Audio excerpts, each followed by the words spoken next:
இதை வச்சு பாத்திரம் வச்சுருக்கேன்.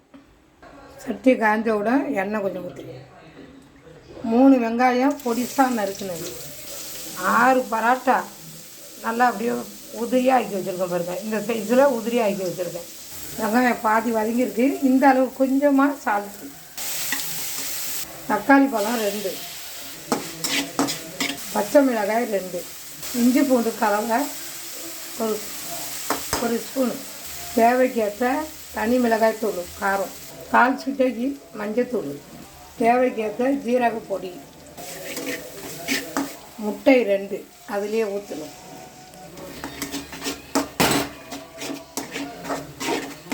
விடாமல் கிண்டிக்கிட்டே இருக்கணும். மல்லிக்கீரை கருவேப்பிலை பாதி முதல்ல போட்டுடலாம். எப்படி வந்திருக்கு பாருங்கள். இப்போ தான் நம்ம பரோட்டா தூள் பண்ணது இதில் போட்டு நல்லா கிண்டணும். நம்ம நல்லா உதிரியாக நம்ம பரோட்டாவை உதிரி பண்ணிட்டோன்னா இப்படி நம்ம கிண்டுறதுக்கு கரெக்டாக இருக்கும். இப்படி கொத்த கூட அவசியம் இல்லை. இதை மாதிரி தான் செய்யணும். நல்லா வாடை வருது பாருங்கள். நல்லா ஒரு கம்மன்னு வாடை வந்துடுச்சு.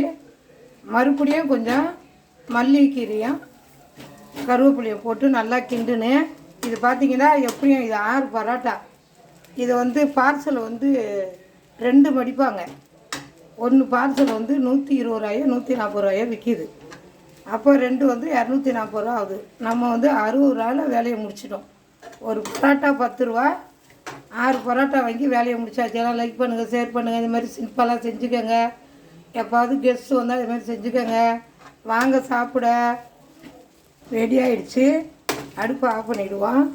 கொஞ்சமாக எடுத்து வச்சு இது மாதிரி ஏதாவது சாஸ் இருந்தால் இப்படி மேலே ஊற்றி பசங்களுக்கு கொடுங்க. சாப்பிடாத பிள்ளைங்களும் சாப்பிடும்.